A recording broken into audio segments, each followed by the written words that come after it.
ولا تجسسوا، یہ بھی بہت اہم حکم ہے جس پہ آج لوگ عمل نہیں کرتے. تجسس مت کرو، کسی کی ٹوہ میں مت لگو کہ کون کیا کر رہا ہے، کس کے گھر میں کیا ہو رہا ہے، کس کی بیوی اور میاں کے تعلقات کیسے ہیں، کس کی بیوی گھر میں ہے اور کس کی کے کو بھاگ گئی، کس کی بچی کی کس سے کتنے تعلقات ہیں، فلاں کی حرکتیں کیا ہیں، تنہائی میں کمرہ بند کر کے کیا کرتا ہے. صحیح ہے نا، چور تو نہیں ہے. بلا وجہ کی جیسے آج کل ہو رہا ہے، موبائل میں کیا کیا چھپا کے رکھا ہوا ہے اس نے. موبائل لیتے ہیں استعمال کرنے کے لیے، ایک میسج کرنا ہے اور اس کے ان باکس میں سارے میسج پڑھ لیتے ہیں. خط بھیج دے دو کسی کو کہ فلاں کو دے کر آؤ، کوشش کرے گا میں خط نکال کے پڑھوں اور پھر ایسے پیک کر دوں جیسے میں نے پڑھا ہی نہیں. سب دل کے خراب ہونے کی علامت. کسی کی ٹوہ میں لگنے کی آپ کو اجازت نہیں ہے. کسی کے موبائل کے اس سے پوچھے بغیر اس کے ایس ایم ایس پڑھنے کی آپ کو اجازت نہیں ہے. کسی کا لیپ ٹاپ آپ کے پاس ہے، آپ کو اس کے لیپ ٹاپ میں جس کام کے لیے دیا گیا وہ کر سکتے ہیں. اس کے لیپ ٹاپ کے فولڈر میں جا کے دیکھنا کہ کیا کیا رکھا. ہو سکتا ہے اس نے اپنی بیوی کی تصویریں ڈالی ہوئی ہیں اس میں، یا چلو گناہ کی بھی ڈالی ہوئی ہیں، تو آپ کو تھوڑی اجازت کہ آپ اس کے گناہ پر مطلع ہوں. آپ کون لگتے ہیں بھائی اس کے کہ آپ جا جا کے اس کے گناہ پر مطلع ہوں. حضرت عمر رضی اللہ تعالیٰ عنہ رات کو کوڑا نکلتے تھے. ایک دن کہیں آواز آئی تو گھر کے چھت پہ دیکھا، یعنی آواز آئی نا کہیں گانے بجانے یا کوئی ایسے کہ اندازہ ہوا کہ یہاں کوئی گڑبڑ ہو رہی ہے، تو دیوار پہ جھانک کے دیکھا کہ بھئی وہ کچھ موسیقی تھی یا شراب وراب تھا، کیا تھا. حضرت عمر نے فرمایا گرفتار کروں گا ان کو. انہوں نے کہا اے عمر، کیا آپ نے قرآن کی آیت نہیں پڑھی ولا تجسسوا، تجسس مت کرو. حضرت عمر ڈر گئے اور توبہ کی. حضرت عمر تو ایسے تھے جیسے کوئی قرآن کی آیت پڑھتا تھا نا ایک دم پیچھے. انہوں نے فرمایا میری غلطی ہے. کسی کا گناہ سامنے آ جائے حکومت کے، پھر ٹھیک ہے سزا دیں، جا جا کے ٹوہ میں گھسنا کہ کون گھر کے اندر کیا کر رہا ہے. اب آپ گلی میں چکر لگائیں دیکھوں کسی کے گھر میں کیا ہو رہا ہے، مسئلہ تو نہیں ہو رہا. تو آج یہ بہت ہوتا ہے، کسی کو کسی پہ اعتماد ہی نہیں ہے. گھروں میں شوہر کی تحریریں ہیں کوئی پڑی ہوئی ہیں، وہ ڈرتا ہے کہ میری بیوی نہ پڑھ لے ہیں، اور موبائل کہیں رکھ کے نہیں جاتا، اس کو ڈر ہوتا ہے میری بیوی میرے سارے موبائل پڑھ لے گی، دیکھ لے گی. اور بیوی کو ڈر ہوتا ہے کہ ذرا سا میں نے موبائل چھوڑا تو شوہر کیا کرے گا، سارے میرے موبائل کے سارے ایس ایم ایس دیکھ لے گا.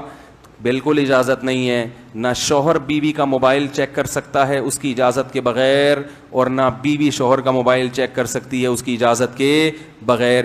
اس میں بسا اوقات بدگمانیاں پھیلتی ہیں.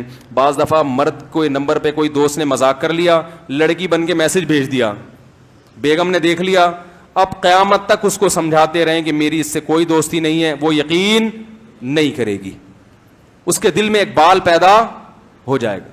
عورت کے ساتھ بھی ایسا ہوتا ہے، کسی مرد نے غلطی سے میسج بھیج دیا، ہو سکتا ہے وہ اس کی کوئی فرینڈ ہو، مرد بن کے بھیج دیا میسج، یا نون نمبر سے آ گیا کوئی میسج، آدمی نے تجسس کیا، پڑھ لیا، بلا وجہ کیا ہو جاتا ہے بدگمان، اور ساری زندگی کے لیے دماغ میں ایک وسوسہ بیٹھ جاتا ہے. تو کیوں ایسے کام کرتے ہو جس سے آپس کا تعلق خراب ہو. کتنی سخت حدیث ہے، دیکھو آپ صلی اللہ علیہ وسلم نے فرمایا جب سفر سے واپس آؤ تو شہر میں داخل ہونے سے پہلے اپنے گھر والوں کو اطلاع دے دو کہ میں آ گیا ہوں. اچانک چھاپے مارنے کی اجازت نہیں ہے. لوگ کیا کرتے ہیں، ہم سفر سے آ رہے ہیں اور چپکے سے آئیں گے پتہ ہی نہ چلے، تاکہ اگر میری بیگم کو غلط کر رہی تو پکڑی جائے. تو ٹھیک ہے، پھر آپ بھی غلط کر رہے ہو نا تو یہ دعا کیا کرو کہ اللہ میں بھی پکڑا جاؤں. نہیں یاری بات میرا خیال ہے، یعنی پھر یہ نیت کیا کرو کہ اللہ میں جب بھی کوئی گناہ کروں تو کیا کروں، میں پکڑا جاؤں. تو جیسے بیوی کے بارے میں، اپنے بارے میں آپ نہیں چاہتے کہ میں کوئی غلطی کروں تو پکڑا جاؤں، تو بیوی کے بارے میں کیوں چاہتے ہیں کہ غلطی کرے تو پکڑی جائے وہ.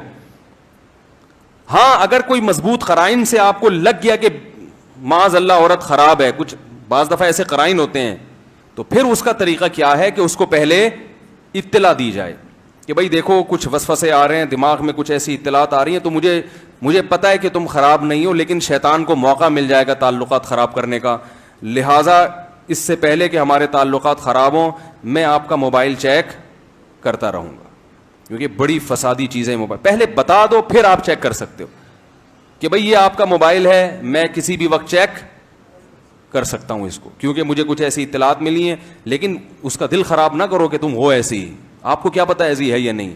جب تک 100% یقین نہ ہو آپ کسی پہ الزام نہیں لگا سکتے. آپ یہ کہہ سکتے ہیں کہ بھائی تم بہت اچھی ہو لیکن دیکھو شیطان جو ہے نا وہ بہت خراب ہے, وہ ہمارے اچھے تعلقات کو خراب کر سکتا ہے. تو شیطان کا راستہ اسی سے بند ہوگا کہ بھائی مجھے آپ اجازت دو کہ میں جب چاہوں آپ کا موبائل, بولو نا بھائی, چیک کر. تو ہمارے نبی نے اچانک چھاپے مارنا. آپ کو بیٹے پہ شبہ ہے کہ کہیں یہ کمرہ بند کر کے انٹرنیٹ پہ بےہودہ فلمیں تو نہیں دیکھتا, آج کل اس طرح کی چیزیں نوجوانوں میں آ گئی ہیں. اب یہ اجازت نہیں ہے کہ آپ ایک دم دروازہ توڑ کے جائیں اور گھسیں, کیا کر رہا ہے بھائی تو, باپ کے لیے بھی جائز نہیں ہے. کیوں کسی کے گناہ پر مطلع ہو رہے ہو؟ آپ تربیت کرنا چاہتے ہو, اس کا طریقہ یہ ہے کہ آپ بیٹے سے بولو بیٹا ہمیں پتہ ہے آپ برے نہیں ہو, آپ کوئی غلط کام نہیں کرتے, لیکن دیکھو یہ انٹرنیٹ بڑی بری چیز ہے. آپ کنڈی لگا کے بیٹھتے ہو کمرے میں, خام خامے شیطان میرے دل میں وسوسے ڈالتا ہے, مجھے پتہ ہے آپ ایسے نہیں ہو لیکن وسوسے ڈالتا ہے. تو ہم نے گھر میں ایک قانون بنایا, ضابطہ بنایا جو سب کے لیے ہے کہ بھائی کوئی بھی نیٹ استعمال کرے گا تو بند کمرے میں نہیں کرے گا, دروازہ کھلا ہوگا. اور اگر شور کی وجہ سے آپ مسئلہ ہو رہا ہے آپ کے لیے تو پھر کنڈی نہ لگاؤ, میں کسی بھی وقت دروازہ کھول کے آ سکتا ہوں. اس کو پہلے بتا دو آپ, تاکہ وہ ہوشیار رہے کہ بھائی ابا کسی بھی وقت چھاپا مار سکتے ہیں. اچانک کسی کی برائی, پھر اگر وہ بے وقوف آدمی پھر بھی کر رہا ہے تو پھر تو وہ خود اپنی عزت کا خیال نہیں کر رہا نا. ایک آدمی کو پتا ہے ادھر کیمرہ لگا ہوا ہے اور وہ پھر بھی وہاں بیٹھ کے برائی کر رہا ہے, اس کا مطلب وہ چاہتا ہی نہیں ہے کہ میری عزت ہو اور میری برائی کو لوگ پردہ ڈالیں. خفیہ کیمرہ لگا کے لوگوں کے عیب پر مطلع ہونا. ہوٹلوں میں بعض لوگوں نے کیمرے لگائے ہوئے ہوتے ہیں, وہاں کوئی زنا کرتا ہے تو وہ زانی مرد اور عورت کی وہ ویڈیو وائرل کر دیتے ہیں.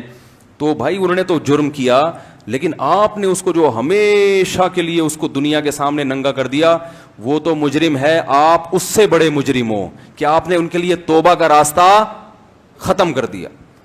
تو تجسس کی میرے بھائی کسی قیمت پہ اجازت نہیں ہے. یہ جو بعض لوگ علاقوں میں ہوتے ہیں ان کو ہر گلی ہر محلے کی خبر ہوتی ہے, یہ کوئی اچھی بات نہیں ہے. ہر گھر میں پتا ہوتا ہے اس گھر میں کیا ہو رہا ہے, اس گھر میں کیا ہو رہا ہے, بڑے فخر سے بتاتے ہیں. یہ کوئی نالج کی بات ہے؟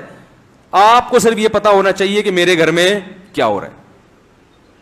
کو کیا ضرورت ہے کہ اس گھر میں کیا ہو رہا ہے؟ لوگ آ کے بتائیں بھی, بولے بھائی ان کا مسئلہ ہے, مجھے کیوں بتا رہے ہیں؟ آ کے سنتے ہیں ایک دم شوق سے, ہاں ذرا بتانا.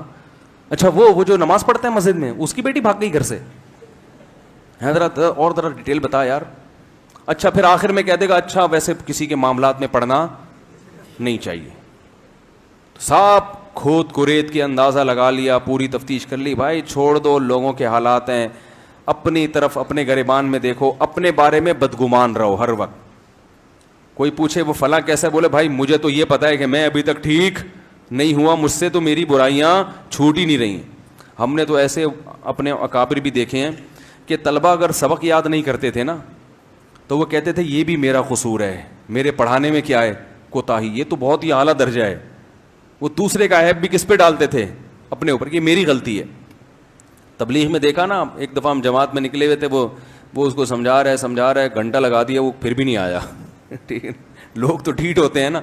تو کہنے لگے اصل میں اس کا قصور نہیں, میری دعوت میں کمی ہے, میری دعوت میں اخلاص نہیں ہے, یا میری دعوت میں وہ جان نہیں ہے. تو ہر چیز کس پہ ڈالی جا رہی ہے؟ تب اللہ کی مدد آتی ہے. اللہ متواضع لوگوں کے ساتھ ہے. تجسس کرنا, دوسروں کے معاملات میں گھسنا اور تبصرے کرنا اور چھوٹی چھوٹی باتوں کو بڑھا کے پیش کرنا, ان لوگوں کو اللہ پسند نہیں کرتا.